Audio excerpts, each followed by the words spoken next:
Olá, bem-vindos a mais uma exploração de conhecimento aqui no nosso podcast. Hoje, a gente continua com a série Temas Relevantes.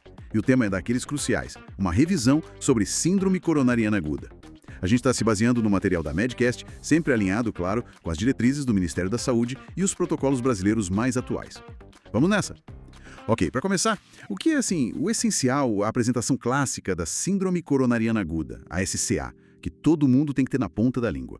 Olha, SCA é um diagnóstico que não dá pra perder tempo, né? A apresentação mais comum, aquela de livro, é a dor torácica. Tipo aperto, peso, às vezes queimação. Geralmente aqui atrás do externo, sabe? Certo, aquela dor no peito clássica. Para fazer para o paciente, seria algo como: essa dor no peito parece um aperto, um peso, apareceu com esforço ou em repouso? E por que essa dor aparece? O que está acontecendo ali nas coronárias? Então, na imensa maioria dos casos, o problema é aterosclerose, placa de gordura na artéria do coração. O que acontece é que essa placa pode ficar instável, romper. Aí forma um coágulo, um trombo, que obstrui o fluxo de sangue. Isso é o mais comum. Entendi. A placa rompe e entope a artéria. Exatamente. Bem mais raro pode ser um espasmo da artéria, sem ter placa rompida. E bom, a gente classifica a SCA em 3 grandes grupos, né? Angina instável, o infarto agudo do miocárdio sem supra de ST, que a gente chama de IAMS-ST, Certo. e o infarto agudo do miocárdio com supra de ST, o Yang-CST. Essa classificação inicial é fundamental para decidir o que fazer. Além dessa dor que no infarto pode ser bem prolongada, mais de 20 minutos, né? Que outros sinais, junto com a dor, levantam a suspeita? Sim, a dor prolongada é um sinal forte de infarto, mas junto com ela é muito comum ter falta de ar, a dispneia, suor frio, pegajoso, náusea, às vezes vômito, e um cansaço muito grande que aparece de repente. E no exame físico a gente encontra algo? Pode encontrar, sim, taquicardia, o coração acelerado, ou, em casos mais graves, pressão baixa, hipotensão. E até sinais de que o coração já está com dificuldade para bombear, o que a gente chama de insuficiência cardíaca. Compreendido. E como a gente bate o martelo no diagnóstico? E como separa esses tipos de SCA na prática, lá na emergência? Olha, a ferramenta número 1, logo de cara, é o eletrocardiograma, o ECG. O ECG. Indica o IAMS-CST e exige tratamento urgente para desentupir a artéria, ou então a gente pode ver um infradesnível de ST ou alterações na onda T, que aí sugerem IAMS-SCT ou angina instável. E para confirmar o infarto mesmo, a lesão no músculo? Aí entra a troponina, é um exame de sangue. Se a troponina estiver elevada, confirma que houve necrose, morte de células do músculo cardíaco. Ou seja, confirma o infarto, seja ele com ou sem supra. E o cateterismo, quando ele entra? O cateterismo cardíaco é o padrão ouro. Ele mostra exatamente onde estão os entupimentos, a gravidade e muitas vezes já permite tratar com angioplastia. Ele define a anatomia e ajuda a planejar melhor a intervenção. Certo. Mas é importante lembrar que nem toda dor no peito é SCA, né? Quais outras coisas podem parecer, mas não são? E como é aquele manejo inicial, o arroz com feijão na chegada do paciente no PS? Exato. Pensar nos diagnósticos diferenciais é crucial.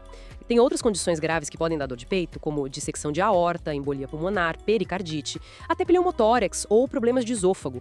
A avaliação tem que ser cuidadosa. E o tratamento inicial? Para SCA, assim que a suspeita são alta, a gente geralmente segue um protocolo, às vezes lembrado pelo mnemônico Monabash. Ajuda a não esquecer. Monabash. Vamos lá. M de morfina, se a dor estiver muito forte e não aliviar com outras medidas. O de oxigênio, mas só se a saturação estiver baixa, menor que 90%. N de nitrato, geralmente sublingual, para dilatar as artérias. A de AES, o ácido acetil salicílico, dose de ataque. Antiagregante plaquetário fundamental. Isso.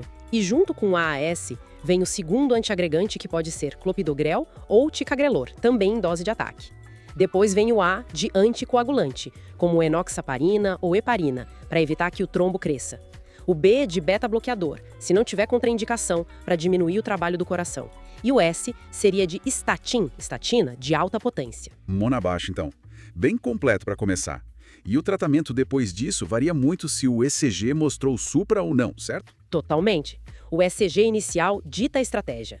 Se for IAM-CST com supra de ST, o objetivo é abrir a artéria o mais rápido possível, reperfusão urgente. E como se faz isso? O ideal é a angioplastia primária, que é o cateterismo para abrir a artéria com balão e stent. E tem que ser rápido.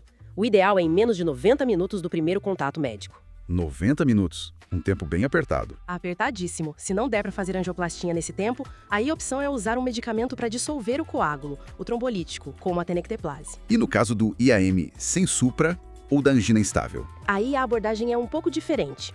A gente estabiliza o paciente com as medidas do Monabash e avalia o risco dele. Usamos scores, como Grace ou Time. Se o risco for alto, a indicação geralmente é fazer o cateterismo, mas não com a mesma urgência do IAM com supra, geralmente nas próximas 24 a 48 horas. Entendi, a urgência é diferente. Exato. E claro, sempre temos que ajustar as doses para pacientes idosos, ter cuidado com trombolíticos em gestantes, por exemplo, tem particularidades. Essa questão do tempo, principalmente no IAM com supra.